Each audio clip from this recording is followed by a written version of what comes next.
So hello and welcome to my channel Tech with Shubham. In this video, we are going to continue the logic building in programming series part 2 video. So in this video, what we are going to take is the prime number, counting digits in a number, reversing a number, factorial of a number, palindrome number, perfect number, finding these kind of basic logical problems in the programming. These problems like prime number, factorial of a number, palindrome number, perfect number. These are the basic questions, and they are mostly asked in the interview and aptitude rounds. These are the basic for the building of bigger programs. So we need to go through these programs at first. It is a compulsion like situation. So let's start. The logic is very simple. We need to understand it thoroughly. So let's start with our first problem, that is prime number. So what are prime number? Prime numbers are the numbers which has only two factors. This is the basic condition for getting a number to be prime. And which are the two factors? The two factors are number 1 and the number itself.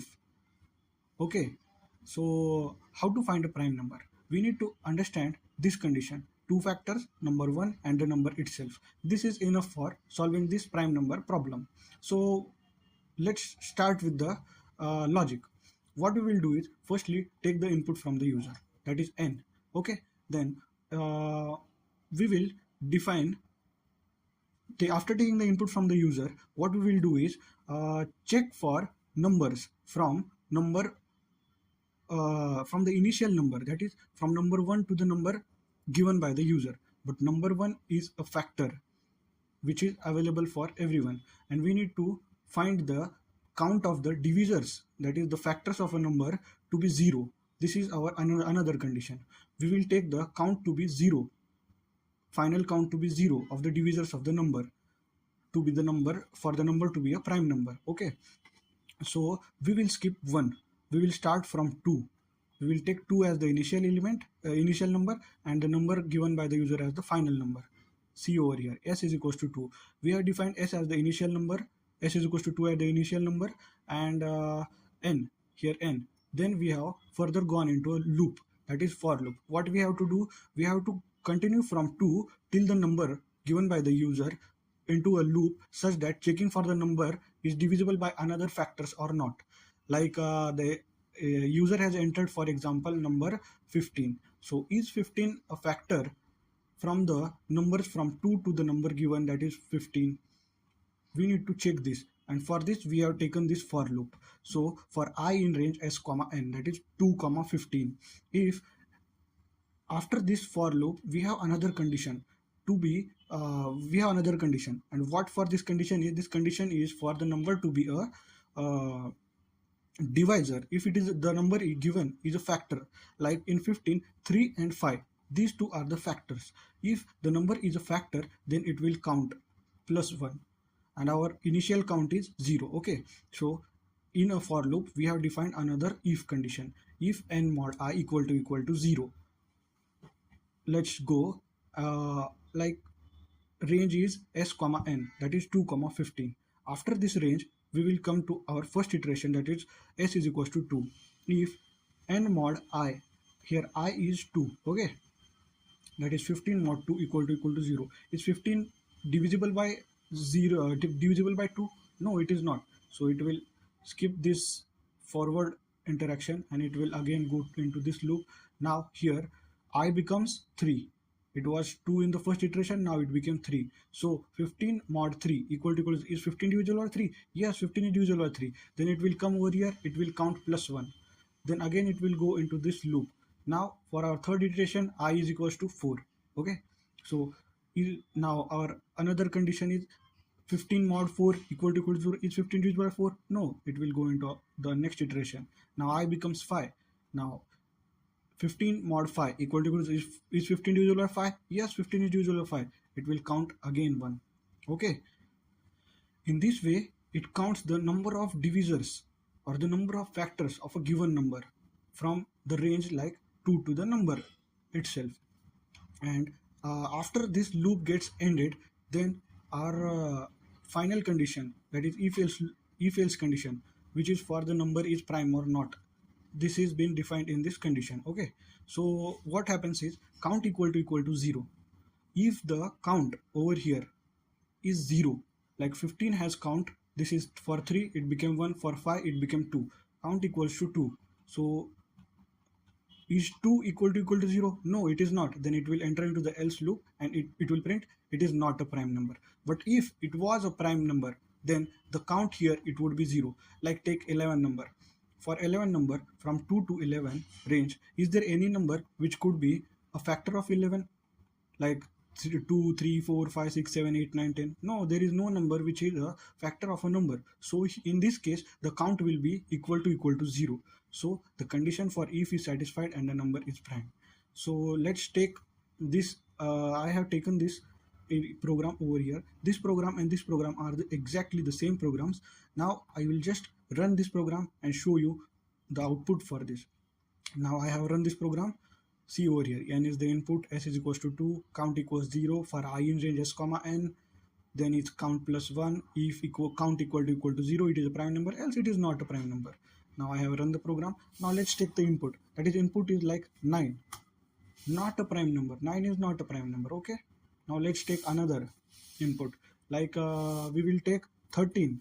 13 is also a prime number. Okay, 13 don't have any factor. 9 has the factor, that is 3 is a factor of 9, so it is not a prime number. 13, it don't have any factor, so it is not it is a prime number. Let's take a bigger example, like 1001. 1001 is not a prime number, means it has some factors. Okay, now I don't know, you need to calculate and it would take some time, but it is not a prime number. Let's take like 99. It is not a prime number. 99, like 33 is a factor. Like we will take 97. 97 is a prime number. Okay, in this way the problem for prime number is completed. Now let's take our second problem, and that is factorial of a number. Factorial of a number. How do we check the factorial of a number? Factorial of a number means like this: 5 factorial, which is equals to 5 into 4 into 3 into 2 into 1. This is the factorial of a number. The multiplication of the digits beyond the defined number till 1 is the factorial of a number. So how do we get this into a logic? First of all, take the input from the user. Let's take example. We will take 5 only as the example. Now what we need to do is we need to initialize the number. What is the factorial value? If we take the factorial value as 0, it will make the whole multiplication value to be 0. Let's take the factorial value to be 1. Okay, the input from the user is 5, the factorial value is 1. And another what we need is we need to take a loop. For this loop? This loop will check like 5, then it will make 4, then it will make 3, then it will make 2, then it will make 1, and multiply each time. For this condition we need a loop. So here we have defined a program. So this program is like somewhat different for you guys, because in this program I have used the function portion. Function means here the function is called and here the function is defined. Fact is a function, here fact is a function, fact function is called, and here fact function is defined.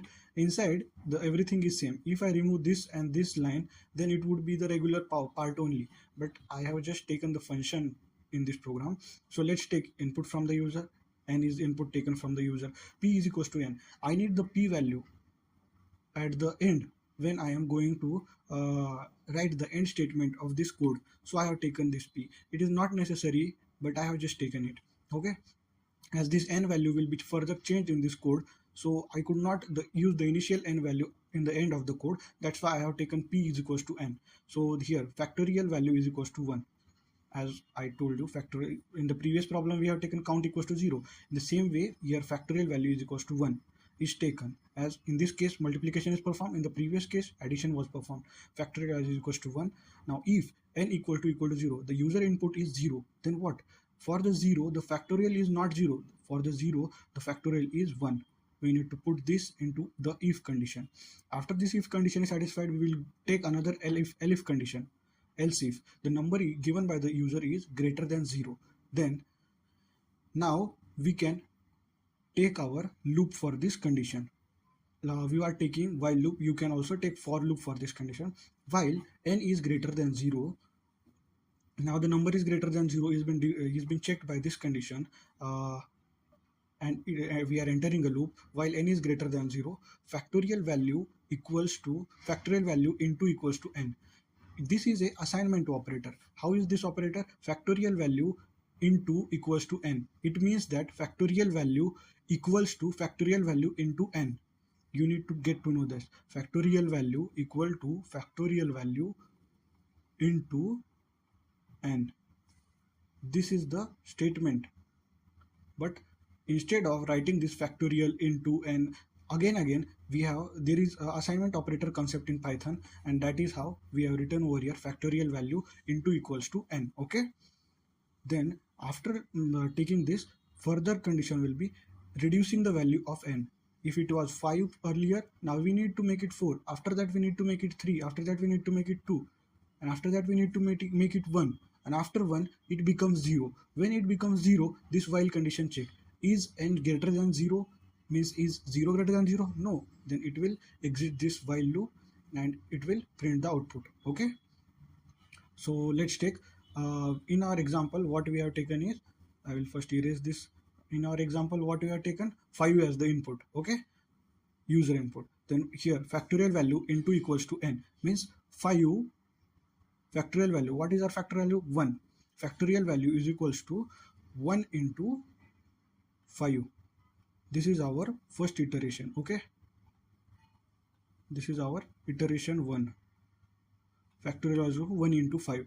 Then it will go further. It will reduce n minus equals to 1 means n is equals to n minus 1. That is 5 minus 1, that is 4. It will go over here. Is 4 greater than 0? Yes, 4 is greater than 0.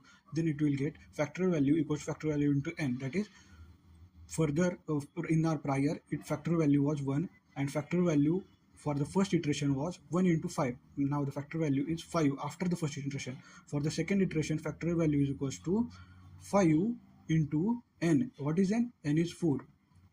It becomes 20 now. Now again we will go over here.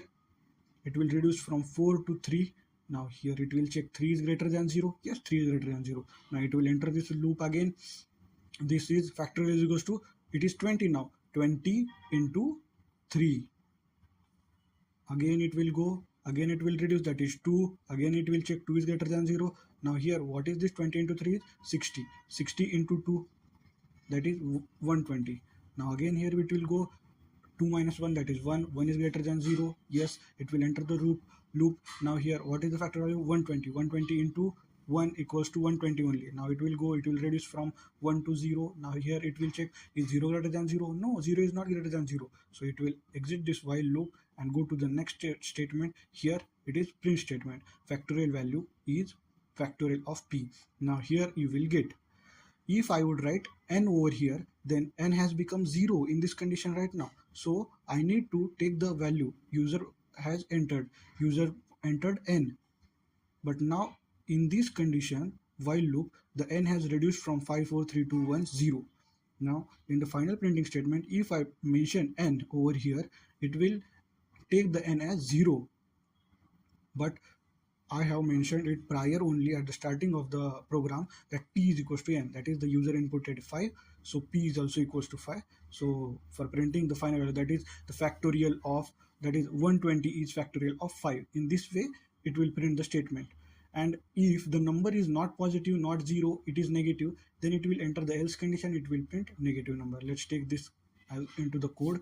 Here I have entered the code. First I would clear this. Here I have entered the code. What is this code? It is the same code what I just explained to you. Now just run this code and check for the output. Now the input I want to enter is like 6. 720 is factorial of 6. As we have taken the example of 5, we will check the output for 5. 120 is factorial of 5. See over here, this 5. If I would enter n in this place of p, then after this while loop n has become 0. So 120 is factorial of 0. This would be printed here. So I wanted 120 is factorial of 5. So how can this 5 be defined? So that's why I, at the starting of the program only, I mentioned n is equals to, that is p is equals to n. Okay, now let's move to our next problem, that is count. How to count the numbers in a enter digit.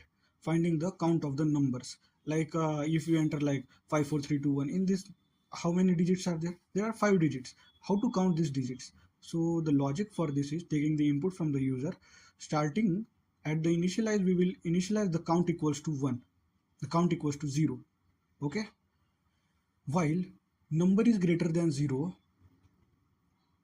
means like for any number, to get the count, it is greater than 0 only. Okay, while the number is greater than 0 and double divide equals to 10, again here the assignment operator is used. How is this assignment operator? It tells that n equals to n double divide by 10. This is what is meant by this n double divide equal to 10. Okay, n equals to n double divide by 10. What is this double divide? Double divide means integer only division. Okay, integer only division, not the decimal point is divided. Okay, while n is greater than 0, n double divide by n double divide equals to 10, count plus equals to 1. Okay, now let's take an example like 514 is the example that user has given. Okay, now in this condition, is 514 greater than 0? Yes, it is greater than 0. Now let's enter the while loop. N double divide equals to 10 means divide this number by 10. After dividing this number by 10, what will become? 51.4. But double divide is used in which the decimal point is ignored. Okay, this 51 is only taken, this 0.4 is completely ignored, only the integer portion is calculated. So it will, now after this, what will our 514 will be remaining? Our 514 will remain only 51. This 0.4 is disappeared. Okay, now we have completed one iteration, so our count will be added by 1. Okay, now again we will go over here. Is 51 greater than 0? Yes, 51 is greater than 0. Again we will come into this condition. 51 double divide equals to 10, that is 51 divided by 10. It will come 5.1. But 5.1, as I said, it is a integer only division. This 0.1 is ignored. So again, after this, we increase the count by 1. Now the count has become 2. Now again enter the while loop. We are left with only 5. Now 5 is greater than 0. Yes, 5 is greater than 0. 5 double divide by 10, which is equals to 0.5. Okay, we ignore the decimal portion.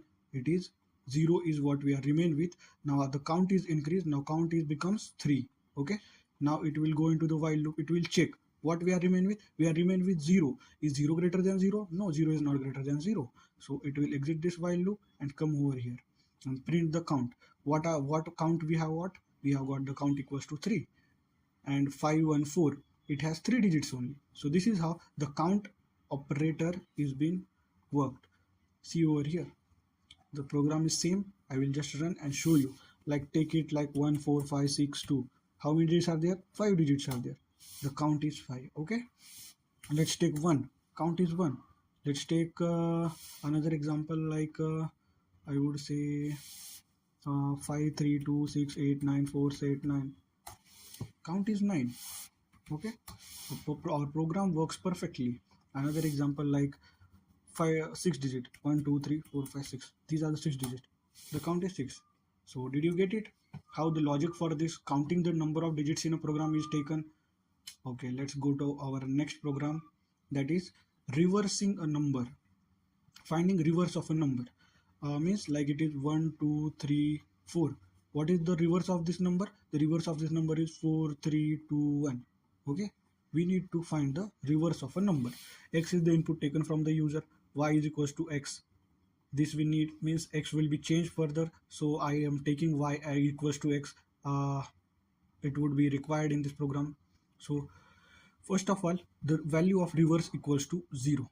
Okay, reverse value is 0 taken, and if we are entering the while loop, X is greater than 0. Okay, this is the condition for entering the while loop. Any number must be greater than 0 to enter this while loop, and the REV means it is a variable. Reverse equals to 0. We have taken reverse equals to 0 while X is greater than 0. Then we enter the while loop. Here remainder is equals to X mod 10. Remainder equals to X mod 10 means what we need to check is divide this number by 10, like this 1 2 3 4. This number gets divided by 10. After getting divided by 10, what will it remain? 123.4. In this problem, we require this decimal portion for the string to be getting reversed. Okay, so why this is the remainder, 0.4 is the remainder. Okay, 123 and 0.4, 123 is the main division and 0.4 means 4 is the remainder in this case. So remainder is equals to x mod 10. Then our next condition is reverse equals to reverse into 10 plus remainder, that is reverse is 0 in this case. 0 means 0 into 10 plus remainder. What is the remainder? Remainder is 4. Iteration 1, remainder is 0 into 10 plus 4. Okay, and then our third condition is dividing the x for the integer division. X double divide equals to 10 means 1 2 3 4 double divided by 10. Double divided means only integer only division, the decimal portion will be ignored, that is 1 2 3. 1 2 3 will be taken for our second iteration. So now again entering the while loop. Is 1 2 3 greater than 0? Yes, it is. Now remainder equals to x mod 10 means dividing this 1 2 3 by 10, which is equals to 0.3. 3 will be the remainder in this case. Then going to the for this case, reverse equals to reverse into 10 plus remainder. What is our reverse right now? It is 4 into 10 plus 3. This is our second iteration. Okay, now it will go into the third case, that is x double divided by 10 equals to x double divide equals to 10, that is it will reduce this number, that is 123.3. the number reduced will be 12 only, that is only integer, the decimal portion is ignored. Now our third iteration, is 12 greater than 0? Yes, it is greater than 0. It will enter this remainder equals to x mod 10 means 12 by divided by 10, that is 1.2. Now this 0.2 remainder is been taken into this case. What is this case? Reverse equals to reverse into 10 plus remainder.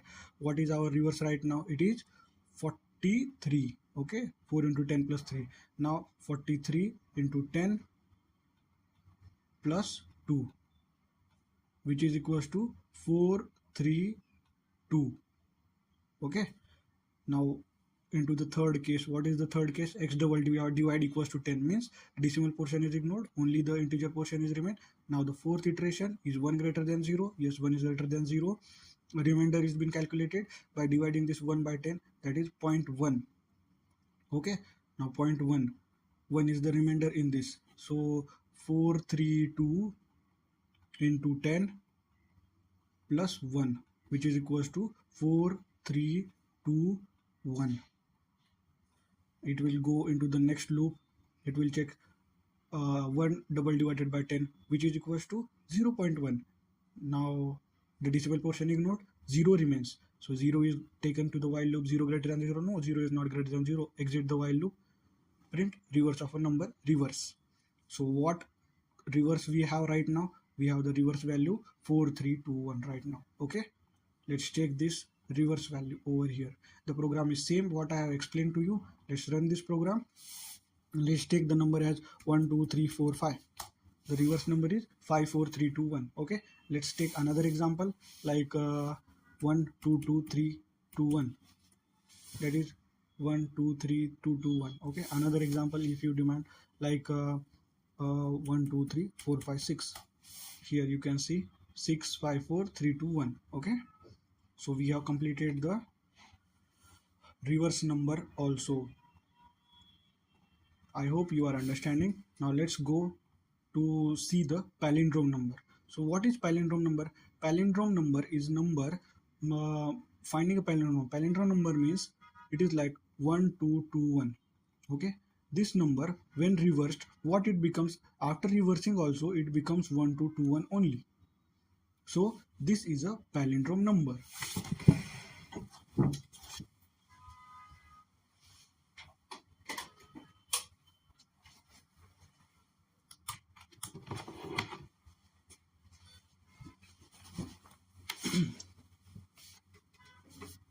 So how to find this palindrome number?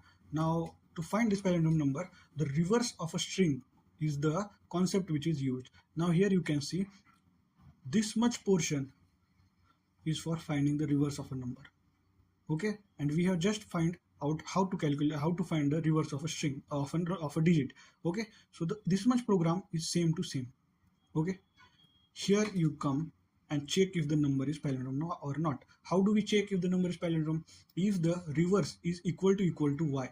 Here y, you can see x is the input from the user, but this x when gone into this while loop gets changed, it gets reduced, it gets increased, some operation has been performed, and the x doesn't remain the same as the user has given the input. So I have taken another variable y which is equals to x at the initial of the program only, which would help us find that the input from the user and check for the user input is equals to the reverse string or not. If reverse equals to y, it is a palindrome number, else it is not a palindrome number. Now let's check this program. The program is same what I explained. Basically in this palindrome number, the concept is same as the reverse number, only we need to enter another loop or another condition of if else, that if the reverse is equals to the number, it is a palindrome number. Let's run this program. I will enter like 1221. This is a palindrome number. If we reverse it also, it will become 1221 only. Now the output is palindrome. Now let's take another input like 1 2 3 4 5. 1 2 3 4 5 4 5 3 2 1. It is not a palindrome number. Okay, it is an enter string, it is a reverse string, the both string are not same, that's why it is not a palindrome number. So this is a simple program for palindrome. This palindrome question is asked mostly in the questions. Okay, you need to keep this concept in mind. Now the last question is find a number is perfect number or not. So what is a perfect number? A perfect number is a number in which the sum of the divisors of the number is equals to the number. What is a perfect number? The sum of the divisors of a number is equals to the number. Okay, so taking the input from the user, sum of the divisor, initializing the sum. Whenever we are talking about sum, the initialization must be 0, and whenever we are talking about the multiplication, the initialization must be 1. Okay, this is a basic thing, need to remember. It can be used almost everywhere. Okay, so sum of divisors equals to 0. Then entering a loop for I in range 1 comma n. Here we are taking the range from 1, not 0, because if taking 0, then 0 divided by n equals to, it will be not defined. Okay, so we will start the division from 1 for I in range 1 comma n. If n mod I equals to 0, sum of divisor plus equals to I. Okay, here 1 is not being incremented. Here into the divisors, the I is getting incremented. Means let's take an example like 6. Okay, for this 6 is the input from the user, n is equals to 6. Okay, what will happen? Sum of divisor is equals to 0, right? Now it will enter into the loop, iteration 1. What will be the, for I in range 1 comma n, means I is 1 for the first iteration. Okay, now if n mod I equals to 0, that is n mod 1 equals to 0. Yes, 1 divides 6, that's why it will satisfy the if condition, and it will do sum of divisor plus equals to I. That is, sum of divisor was 0, now it has become plus 1. Okay, now the second iteration. What is the second iteration? I equals to 2. Now I equals to 2 in this iteration. What will happen is n mod 2, means is 6 mod 2 equals to 0. Yes, 6 is divided by 2, that's why the if condition is again satisfied, and the sum of divisor plus equals to I, means into this sum of divisors the I is been added. What is I? I is 2 now. So again it will go into this for condition. Now I has become 3. Okay, for the third iteration. Now 3 is 6 mod 3 equals to 0. Yes, it is equals to 0. Again the if condition is satisfied, sum of divisors plus 3 is been added into this sum of divisors. Now it will go into the for loop. Now I has become 4. Is 4 mod, is 6 mod 4 equals to 0? No, the if condition is not satisfied. Again it will go back to the for condition. Now for 5 mod is 6 mod 5 equals to 0. Is 5 divided 6? No, it doesn't. So it will go into the for loop again. Now it is 6. Is 6 in range 1 comma 6? No, 6 is the extreme element, so 6 would not be counted. So for loop would be exited, and it will go to the defining condition of if else. Now what is our sum of divisors in this case? 0 plus 1 plus 2 plus 3, that is 3 plus 2 5 plus 1 6. Okay, sum of divisors equals to 6. Now in this condition what we need to check, as I told you, perfect number are the number in which the sum of divisors of the number is equals to the number. If n is equals to sum of divisors, so sum of divisors is 6, and what was the n? N was also 6. So if both are same, it is a perfect number, else it is not a perfect number. This is the condition. So 6 is a perfect number. Let's check perfect number. Okay, program is same to same. Now I would enter here 6. 6 is a perfect number. Like if I enter any other number like 8, it is not a perfect number. What are the divisors of 8? 1 2 4. 4 plus 2 6 plus 1 7. It is not a perfect number. Okay, now let's take another example like 12. 12 is also not a perfect number, like 1 2 3 4 and 6. These are the divisors of 12. So 6 plus 4 10 plus 2 12 plus 1 12. No, 1 plus 2 is 3, 3 plus 3 is 6, 6 plus 4 is 10, 10 plus 6 is 16. So 16 is greater than 12. It is not equals to 12. So it is not a perfect number. So we got 6 as the perfect number. This is a program for finding the perfect number. So we have successfully completed our logic building and programming part 2, in which we came to know about prime number, counting digits in a number, reversing a number, factorial of a number, palindrome number, perfect number. These are the basic programs. So I feel you guys understand the logic for these problems.